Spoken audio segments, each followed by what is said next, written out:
Hello, everybody, and welcome to Crypto Pulse TV.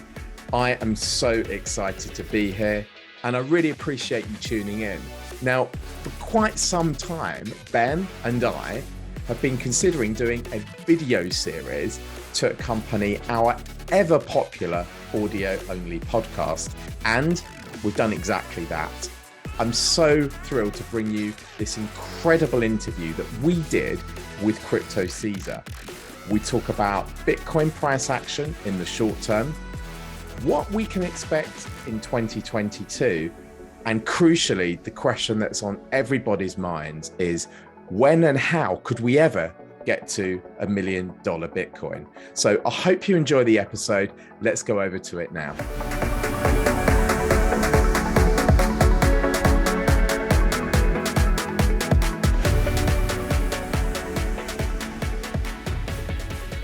Crypto Caeser, welcome to Crypto Pulse. How's it going? Yeah, all good. Thank you very much. I'm happy to be here. Well, I'm thrilled that you're here, and it's nice to talk to a fellow Brit as well. We haven't had an enormous amount of British guests on the show, so it's always good to meet a British guy that's also in crypto. So maybe for the people that don't know you and don't follow you on Twitter, you could just give a quick introduction about who you are and how you got into this space. Yeah, so I've got a degree in law and economics. I've been in involved in crypto for about 6 years, although I read about Bitcoin probably 2 years before that, but I thought, like everybody else, it was just a scam and things that criminals might use to launder money stupidly. Wish I hadn't thought that way at the beginning. But yeah, it was about 6 years ago that I started buying Bitcoin, and then it was the year after that that I went down the rabbit hole with it, really, beginning of 2017. Being involved in crypto for about 6 years, traditional markets quite some years prior to that. I'm working several projects at the moment, cryptocurrency related. I manage a private hedge fund, and I also work for another hedge fund as well, based in Canada. Okay, so you've got some real experience in the market, and you've also got some credibility with your background. I think the big thing that everybody in this space is thinking at the minute is what's going to happen next. We had a lot of excitement around the April-May time last year, and then we had some more excitement in the summer.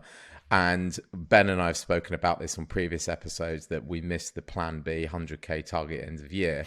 And, you know, some of the steam's come out the market and people are kind of a bit nervous and a bit unsure what's next. So we thought we'd get you on the show to kind of answer that question from your perspective. Okay. Well, my view is that I don't think that we are at the beginning of a bear market. I mean, I could be wrong, you know, and I think that everyone has a different risk tolerance and they must position themselves accordingly. But generally speaking, the best time to buy any, you know, stock, equity, etc. is usually, or cryptocurrency is usually when there is as much blood on the street as possible. And right now there's a lot of blood on the street. So I personally myself, and I know a lot of people in my group, I have a Discord group with over, I think we've got about 400 members now. We are all currently laddering in to Bitcoin. We got the top kind of in April, May time. So we got out around about 58, 60K at that point. And then we were obviously laddering into Bitcoin, 29K, 30K, etc. But we missed this one. We didn't see this big sell-off coming. So, you know, I mean, obviously as a trader, we always have dry powder anyway, because you've got to take profit, right? But we didn't see this big move to the downside coming. So we are currently laddering into Bitcoin. We're buying Bitcoin. We're not selling Bitcoin. So my view is that it's not over. But I think that everyone, as I said at the beginning, has a very different risk tolerance, and you've got to position yourself accordingly and make sure that you don't overexpose yourself, because if you're losing sleep at night over a position, then chances are you're overexposed and you shouldn't really be putting yourself in that position. But I'm happy to share my screen and show some charts if you want. And I mean, looking at Bitcoin really on more of a macro perspective, not sort of Perfect. Yeah, We're very much macro driven, aren't we, Ben? With a lot of the discussions that we have on here.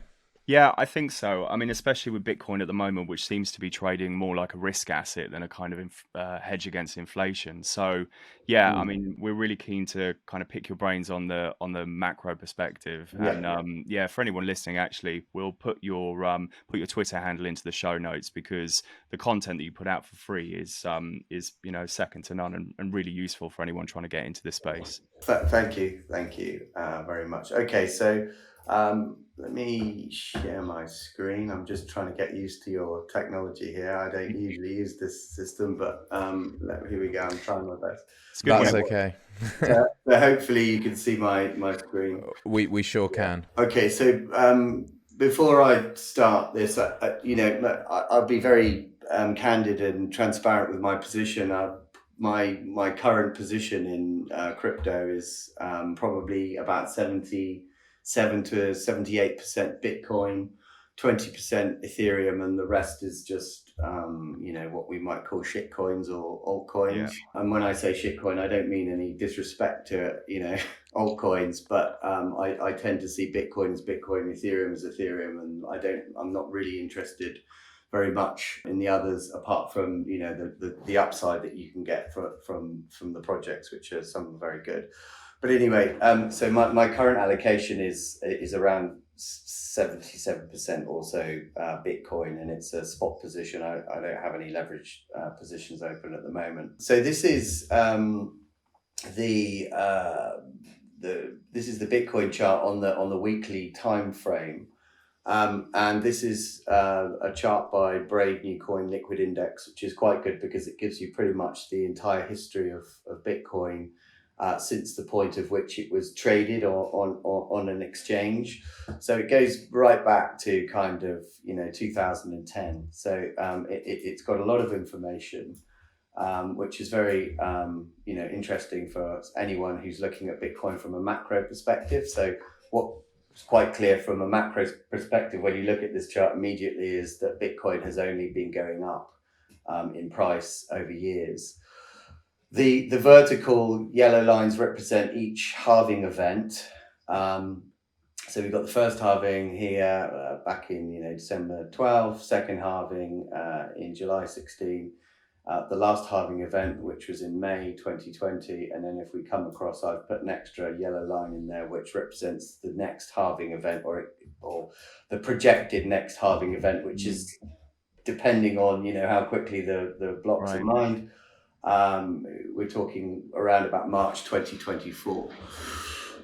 So when looking at this chart, the first thing I've done is I've put a logarithmic regression curve on it, and this is essentially the bands that you can see in the middle. And what's quite clear is that the Bitcoin price action has respected the logarithmic regression bands since pretty much its inception. And that's very interesting indeed, because there is only one occasion where Bitcoin has fallen out of this logarithmic regression band, and that was here. Looks like the COVIDs. Yeah, quite. Yeah. Right. Okay. Interesting.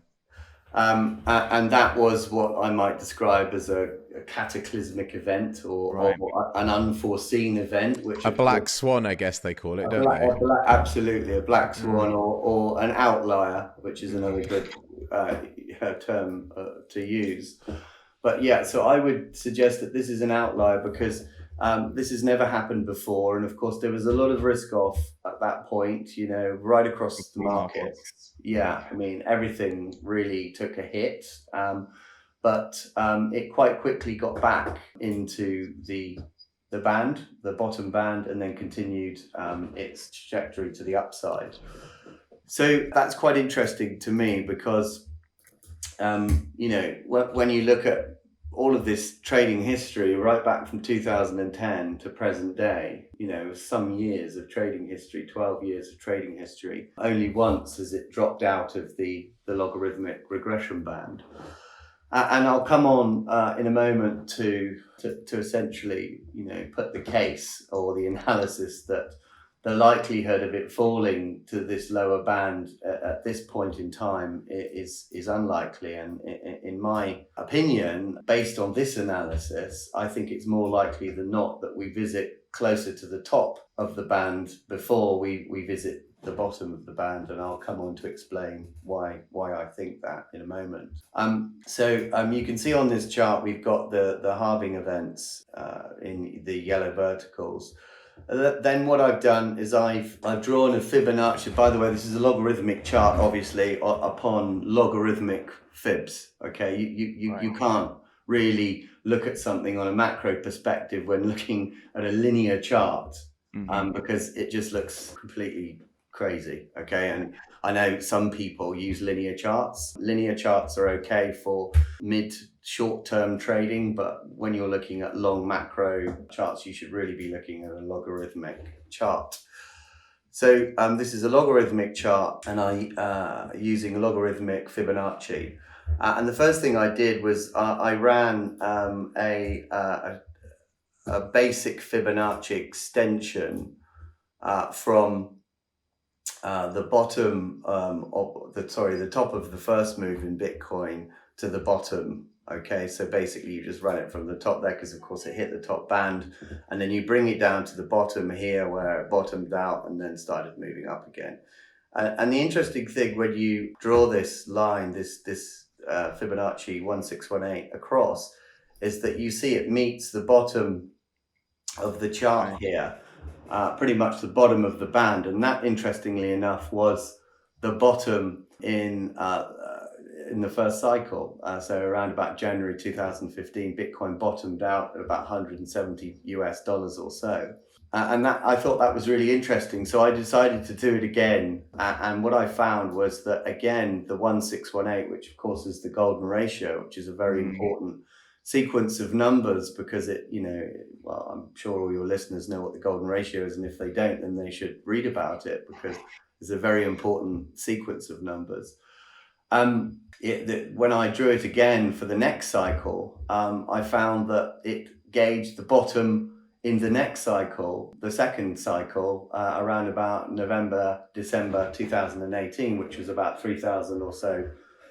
So I thought, well, that's really interesting. So I ran another one for this cycle, and basically, if this is correct, and of course this is an analysis, that's all it is. I'm simply putting an analysis forward. I'm not saying that this is definitely going to happen, but what's interesting about it is that the 1618 golden ratio, as drawn from the previous cycle into the next cycle, is kind of telling us that the bottom or the floor of the next cycle of Bitcoin, so when Bitcoin comes up and reaches the top of the band, it will come down again. It's telling me that the bottom is likely to be between 40 and 50K. I mean, you've got to give a little bit of give on either side, but that's interesting, because the 1618 comes confluent with the bottom of the logarithmic regression band, which is sitting at this area at about 40-50K. And we've got the 1618 coming in. And also, interestingly enough, the 200-week SMA has also gauged the bottoms of each Bitcoin cycle. So you'll see the 200 SMA came in here in February 2015, and it kind of picked Bitcoin up and held it as support when Bitcoin was trading, and that was again trading at about $200 or so, and that is confluent again with the 1618. You can see them meeting here, and again the 200-week SMA came up in December 2018 and caught the bottom of Bitcoin, acted as support, and saved it from going any further. Again, it was the bottom of the logarithmic regression band, the 200-week SMA, which was also confluent with the 1618 golden ratio.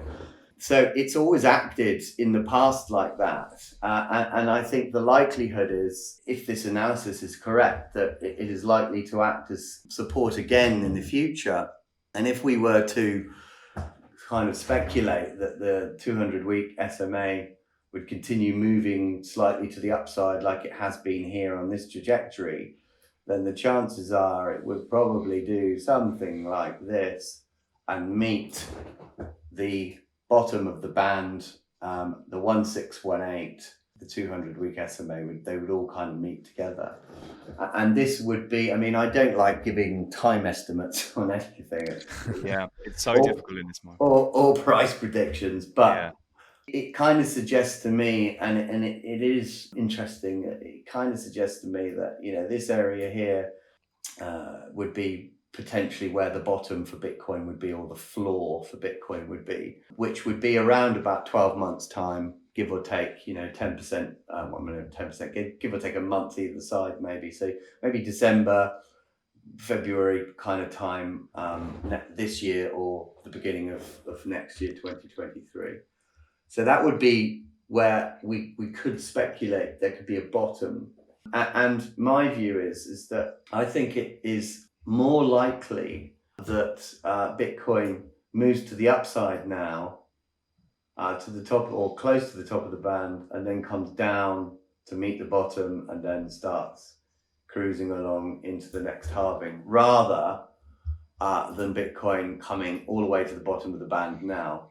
And the bottom of the band now, for your listeners who can't see the chart, the bottom, if Bitcoin were to drop like a stone today, the bottom of the band would be around about 29K, okay? Which is interesting because it would mean that, you know, potentially we would level out there and then we would continue and move to the upside from there. But I just think that, you know, because the bottom of the band and the 200 SMA and the 1618 is always kind of gauge the bottom, I think it's more likely that we continue to the upside now rather than the downside. And I'll come now to the upside of where I think Bitcoin might go.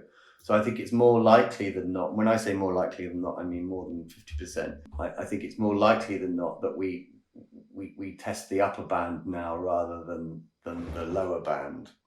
Now, talking about or discussing where we might go from here, as I say, I don't like giving price predictions, but what is interesting is that if you run what we call a trend-based Fibonacci extension on the impulse moves of Bitcoin from bottom to top, to bottom again, what you get is quite interesting, and it's very similar to the 1618. So hang on a minute, let me draw that one, get that one in. So that was all. So yeah, so what I found, was quite interesting. It was similar to the 1618. The 1618, of course, kind of gauged the bottom pretty well on the last two cycles. But the Fibonacci, the trend-based Fibonacci extension works on trends from bottom, so you have to measure it from the bottom of the impulse to the top of the impulse, and then you draw it down, you bring it down to the bottom of the next move. So the first thing I did is I drew this trend-based Fibonacci extension, and it's very useful tool for kind of telling you where the price might go in the future, based on the impulse moves. And when I drew that, from the bottom of the impulse, top of the impulse, down to the bottom, when I drew that and I brought it across, what I found again was the 786 pretty much nailed the top the first cycle. And I thought, wow, that's interesting. So again, I drew another Fibonacci, trend-based Fibonacci extension from bottom of the move, bottom of the impulse, top of the impulse, down to the bottom again. And again, it pretty much nailed the top in 2017, December. And a trend-based Fibonacci extension is now telling me that the top, if it was correct in the last two occasions, or the last two cycles of Bitcoin, of course we're only on the third cycle, or the third halving cycle, it's telling me that the top is likely to be around about 150,000 US dollars. Now, I'm not for a moment suggesting that is going to be the top for Bitcoin, and I'm not going to give a price prediction, but what I'm saying is that, you know, this is a level of which we cannot ignore from a macro perspective. And this is an area that I'll be watching like a hawk when we get there. Right. And my view is that, we haven't come close to testing this 786, okay? And we nailed it on the last two cycles, and we haven't come close to, not even close to it. So my view is that I think, based on this analysis, that the likelihood of the Bitcoin bull market being over is low, and that we are more likely than not to come up here and test this band or this line and come back down and then travel along off to the next halving. I mean, if your listeners want some real moon boy hopium, and I don't Always. They always love that. Go for it. I mean, to be honest, I don't really think this is moon boyish at all, but I think it's very conservative, very practical, and very data driven. So I like this. Yeah. I mean, that's all we can do, right? We can just look at the data and do our best with that. But what interestingly enough is, I'm sure your listeners are thinking, well, okay, well, if the top's going to be around about this area here, 140, 150, 160K this cycle, well, then what's the top going to be of the next cycle? You read my mind. Well, interestingly enough, when you draw the trend-based Fibonacci extension on the basis that the top is where the 786 is, and the bottom is where the 1618 is, so 40, 50K, top 140, 150K or so. We take the measurement from the bottom of the move, the beginning of the impulse, to the top of the impulse, and then back down to the floor again. That actually gives us a price of, and again, it's confluent with the top of the band. It gives us a price of pretty much bang on $1 million or thereabouts, and that will be coming in sometime in the mid 2026. Yeah. I mean, that's the big one, right? That's the big one. I think we'd all be happy. So interesting. So based on this model, would it also be fair to say that as we kind of move through the next halving cycle, that you expect volatility to decrease? Yeah, I mean, I think that the larger the market cap grows, the volatility will certainly decrease. I mean, what's clear about this analysis as well, using the logarithmic regression curve, is that firstly, there will be diminishing returns as we move forward. Sure. And I've always been in the school of the law of diminishing returns. It's a basic economic principle. And, and that's why I always said, last year I was saying to all the 500K plus moon boys who've all gone now bearish, calling 10K. Vanished or deleted their accounts. Yeah, I was saying to them, listen, guys, your price predictions of 400, 500K just don't sit with me well, because of diminishing returns. And what's clear about the logarithmic regression is that obviously, because it's regression, the moves of Bitcoin will become smaller and smaller as time goes on, because you can see the bands get tighter and tighter. So I do think that as the market cap of Bitcoin grows, the volatility will become less. But I think that we will certainly have enough volatility this cycle, and I should imagine the next cycle there will be quite a bit of volatility as well. But I think come 6-7 years time, I think the volatility will certainly slow. So that's plenty of time for people to learn how to trade and take advantage of the market. Absolutely, yeah. I mean, and you don't necessarily have to learn how to trade. You just have to understand the cycles of Bitcoin. Bitcoin, of course, is it's a cyclical asset. I mean, lots of assets are cyclical. I mean, Bob Lucas will tell you that's someone who I respect very much. But Bitcoin, just by its very nature, is cyclical, and by the halvings and so on and so forth, it is a cyclical beast, which is a good thing because you can just follow its cycle. And, if you're smart enough, or at least you do a little bit of research and you understand a little bit about the Bitcoin cycles, you can kind of gauge gauging bottoms is much easier than gauging tops with Bitcoin, for sure, because there are a number of factors in my view that show bottoms in Bitcoin, but it might be a little bit trickier to gauge the top. But certainly if you started dollar cost averaging in during bottom periods, you would do very well. I mean, can you see my screen? This is a on-chain. Yeah. So we've got the chart yeah, we still see at the the minute. chart. Okay. Let me just. Okay. Yeah. So just a quick question, actually, just as we kind of move into, so we've got coming up to the next halving cycle in 2024. And a question that we get asked by our listeners is, we look at kind of 2013, 2017, and the end of those cycles typically have ended in a blow off top.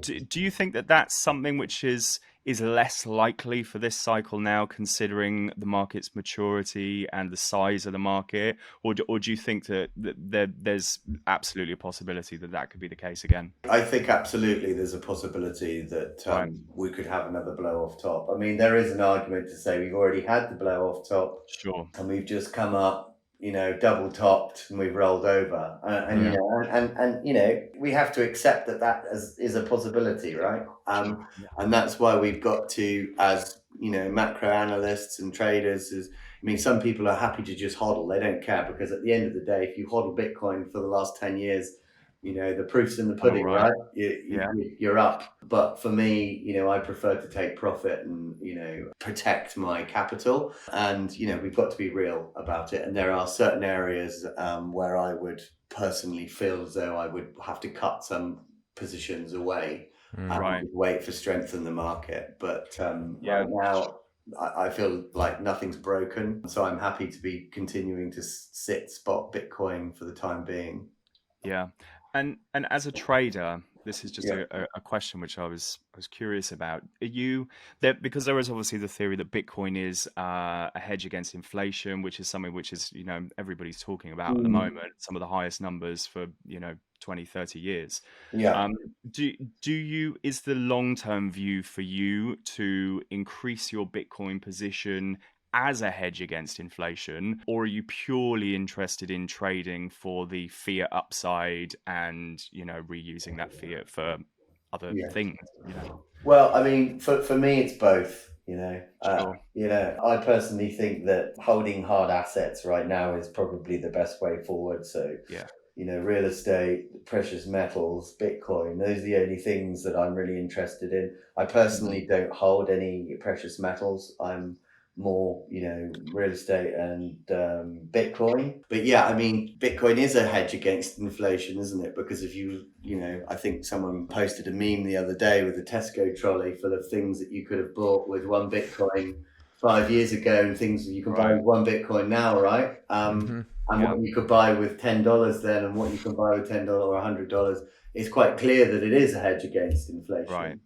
But I think with Bitcoin, you've got to look at it from a macro perspective. And I think a lot of people come into cryptocurrency looking for a quick, blast, thinking they can put 20 grand in and get, $1 million back in 2 weeks. And that's just not the way it works. And that's why, everyone in my group knows and understands proper risk management. And from a risk management point of view, I'm always generally heavy in Bitcoin and not so heavy in altcoins. But there do come points in the cycle where I'm a little bit more leaning towards altcoins, but I generally always have a very large position in Bitcoin, because my view is that you need a hedge against everything else that you're betting on, right? And I think it's a really fair view. I mean, we say this to our listeners all the time, is that for people that are on crypto Twitter, you only ever hear about the success stories where somebody's turned $500 into 200 grand, and you never hear about the people that have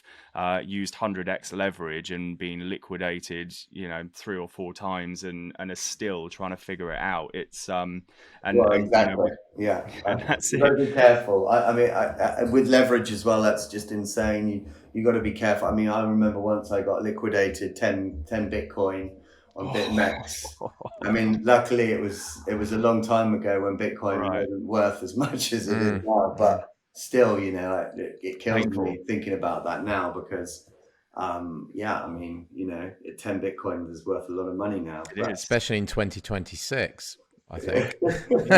I mean, we also say, yeah, the opportunity is there in the market. There Mm, are things out there. There are coins, if you do your research, that you can yeah, get 200-300% gains on, and they aren't, super high risk. So leverage isn't as important as it is perhaps in no, some of the traditional markets. And I think the thing that people are missing is just that patience and the kind of desire to learn the skill to be able to do these things and win. But yeah, still, absolutely. I mean, with the altcoins, small positions can become very large very quickly. right. yeah, And yeah, that's what I try absolutely. to teach my group that, even though, depending on what your risk tolerance is, because everyone has a very different risk tolerance, depending on Mm, many factors, age, etc. But for example, a 5% allocation of your fund could quickly turn into 20, 25, 30% if you've entered a position on an altcoin which has just done 10, 20, 30, 40, 50x, which is yeah, possible, right? of course. And that's why reallocation is important because you need to protect your position, and that's why I personally always reallocate my position to Bitcoin over time. Right. Because if you look over time, or you looked at my portfolio and how I reallocated it to Bitcoin, it always works because altcoins are extremely speculative, and when their bear market comes, they lose a lot of value very, very quickly. Whereas Sure. if you had reallocated that position to Bitcoin and then exited your position on Bitcoin at the right time or around about the right time and just been patient and waited, it always kind of works out. But I'll share my screen again and show some of your viewers just how basic. Um, let's have a look. So basics kind of tactics in a bear market or indeed a bull market. So this is the net unrealized profit and loss of Bitcoin overlaid with the fear and greed index.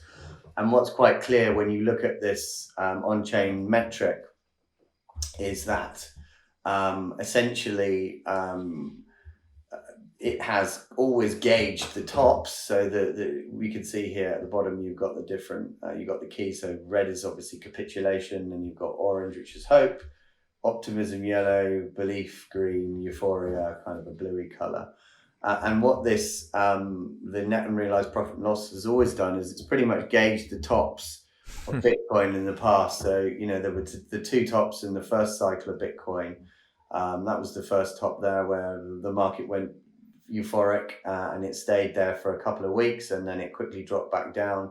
And then that was the last blow off top where it went into euphoria and then it quickly went to capitulation.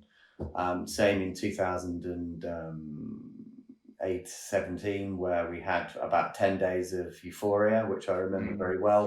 Yes, likewise. Yeah. And then the quick road to capitulation. But interestingly, if you actually, so for example, gauging bottoms, this is quite a good little basic indicator to use. So let's zoom in on the bottom of the last bear market. So you can see here that you can see the price, which is in grey. We went, basically, this indicator told us that we were in complete and utter capitulation at the point where Right. Bitcoin was trading at $4,400. And that was around about the 20th of November 2018. And then, it spent a long time in this area of capitulation, and it came out of capitulation around about April 2019, where it was trading at about $4,100. So essentially, you had from November 2018 to April 2019 to accumulate Bitcoin here. Mm. And if you just use this indicator just to do that, right? Just basically, I'm only going to buy Bitcoin, or I'm only going to dollar cost average into Bitcoin when the market is capitulating, then your average, I mean, we can't work out the average now, but the average is going to be around about $3,600 or thereabouts. Right. So that would have been a really good position for you to take, because, it would have been December 2018, so you'd have to have waited a while, but essentially you would have, 20x your investment. And that's just with Bitcoin, right? Yeah, just with Bitcoin. Yeah. So, a small amount of money is turned fairly quickly into a large amount of money. But you would have had to, of course, rode the waves along the way. And unfortunately, there was that event in March, which probably would have really scared you out, Yeah. And I think it's fair to say that these waves actually happen over a longer time frame than most people expect, right? I mean, new entrants to the market now, they think that these waves happen in weeks, but actually it's months and years, isn't it? And the best time to allocate and buy is when we're at the bottom of the bear market, or during that period where really nobody wants to buy. That's the best time to get in. Absolutely. The time to buy is when everyone is really, really in fear and there's just no interest. You usually see volume decreasing significantly at bottoms because, no one's interested. But, and that's what I think is happening now. For me, when I look at particularly the on-chain metrics for Bitcoin, they've never been so bullish for me. They're really, really bullish. I mean, if you look at, for example, the hash rate of Bitcoin, right? So the hash rate of Bitcoin is an all-time high right now. Pretty staggering recovery since the China migration last year. Absolutely. And what we know when looking at the hash rate is that when the hash rate is high, it tends to usually dictate price movement to the upside rather than downside, because it shows strength in the network. Right. And as you quite rightly said, we had the Chinese miners situation, which caused a significant drop in price. I mean, look at the price. The price drops, the hash rate drops, right? Right. Now the hash rate is recovered, and we're at an all-time high right now. That means that the Bitcoin network has never been so strong. And when you're looking at any form of asset, you want to look for strength, don't you? You want to make sure that this is good for the long haul, right? Particularly if you've got a mindset where you're happy to sit and hold it for quite some years. So the hash rate, it looks good. And I mean, I won't go through every on-chain metric, but another one is the pure multiple. And the pure multiple, for your listeners and viewers, essentially tracks the profitability of mining. Okay, so when mining becomes hugely profitable, or when the miners are in huge profits, generally speaking, they sell off, right? Because they're businesses, they don't mine for free. They're not doing it for the tech, they're doing it for the money, right? So, well, I'm sure some are doing it for the tech, or at least started doing it for the tech. But, when you look at this, the pure multiple, you'll see in orange, this is the pure multiple, or the profitability of mining, and then in black or gray is the price of Bitcoin. And again, it very good at gauging tops, okay? Because this is where the miners are selling off. It's become so profitable at this point that the miners are going to have to take some profit, okay? And we saw that in the tops in the first cycle of Bitcoin. And again, we see it in the top here of Bitcoin in 2018, where the pure multiple was through the roof. It was in the red area. The price of Bitcoin was, trading $17,000, $20,000, and the miners sold off. And what happens when the miners sell off? The price of Bitcoin obviously drops. But if you look now at the pure multiple, it's super low. It's really, really low. And this suggests to me, this tells the story, or suggests the miners are not interested in selling right now. Now, there's obviously the argument, which is a fair one, which is a lot of big mining corporations have gone public now. Right. And they don't need to sell Bitcoin because they can just take shares from the company or whatever to realize some profit, which I totally get that. But still, you would expect some sell-off from the miners, and there hasn't been.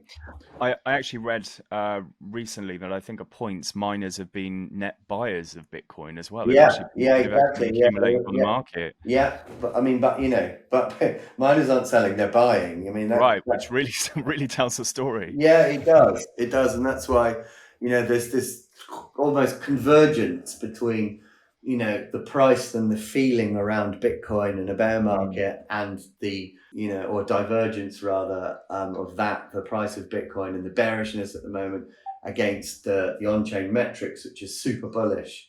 You know, and I think that this divergence is gonna, you know, converge soon, and I don't know what's going to happen, but my bet is that we move to the upside.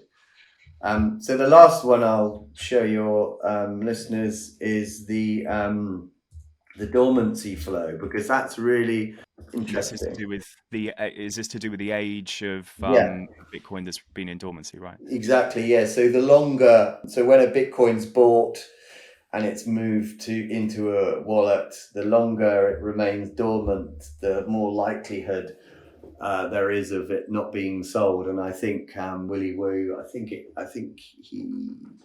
he was suggesting that, I think this metric works on the basis of 5 months. I think once you get to a 5-month period, if someone holds Bitcoin for longer than 5 months, like the chances of them selling that Bitcoin They're not a off. trader at that point. They're a hodler. It falls off Yeah. a cliff. So the likelihood is that they're in it for the long haul. They're happy to hold a little bit longer.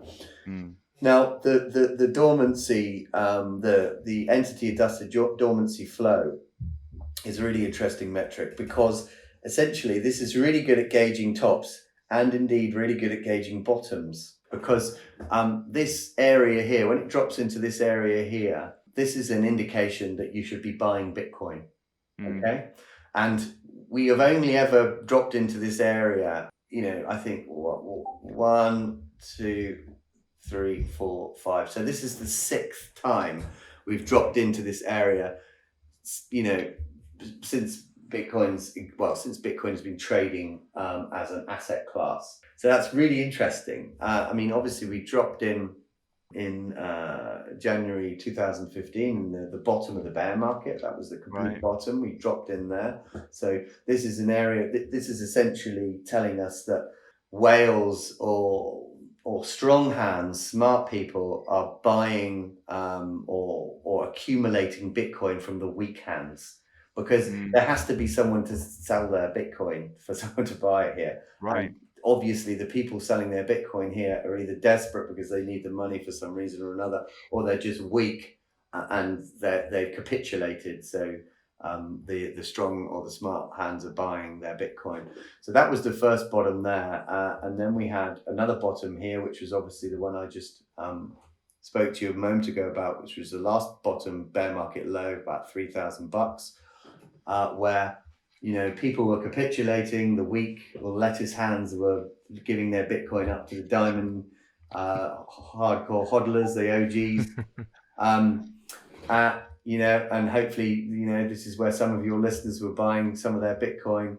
And again, there was this, you know, capitulation event in March 2020, the COVID crisis, where people were forced, of course, unfortunately, into selling assets, etc., because of uncertainty. And then we had a quick dip into it back in kind of, you know, the June, July time, the Chinese miner situation. And now we're back in it again. And what's clear is that, you know, when we're in this area, this is a good time to buy Bitcoin. And this is why I'm buying Bitcoin right now, because this indicator is telling me this is a good time to buy Bitcoin. And it's all of these, you know, on-chain metrics that suggest to me that the likelihood is that it's more likely than not that we go to the upside now before we come back down to the downside. Excellent. I think that's a brilliant analysis and an excellent summary of the current case. And what I love about your analysis is that, and you actually, is that you're not afraid to be a contrarian. You know, I think that you sort of go against the grain when a lot of people are now calling for 20K and below. You know, you're sticking to your guns, and I've seen you posting a similar analysis, you know, consistently, and it hasn't really changed an awful lot. So yeah, I think that really speaks for something in this market, actually. Thank you. I mean, you know, at the end of the day, I could be wrong, but you know, I've been in this market a long time now, and it just feels to me that this isn't the end. But if it is the end, then so be it. But we have It's been a good ride. it's been a good ride, and also we have measures in place. We've got levels, and we're not going to give up. We're not going to puke up all our gains. So there are levels and that can be met. And if you were to join either my group or any other group around, hopefully they would teach you a lot about risk management, and that's really, really important, because if it is the end, there are certain levels where we will cut loose our positions, and Right. also we have bounces. Everything doesn't go up in one line, everything doesn't go Sure. down in one line, right? So there are bounces, and there are levels where you can exit the market, and for me 52k is a level where people might risk off a bit, because that could be the right shoulder of this Sure. potential head and shoulders. Yeah. But let's see what happens. But for me, I'm remaining bullish, so I'm either going to be a legend or a villain by the end of this. I don't know which one. Hopefully the Well, former. yeah, I think if you're doing anything publicly in the crypto space, I think you're both at all times at any given point, aren't you? I think Yeah, quite. depending on what day of the week it is. But yeah, I love the analysis, and I sort of I like that there's something to back it up. So yeah, I appreciate you sharing that with us and our listeners. No problem. May the crypto gods be with us. Let's hope so. Let's hope they're in a fine mood, and your analysis is correct. We'd love that very much. Thank you, guys. I really appreciate it. Thank you. Thank you.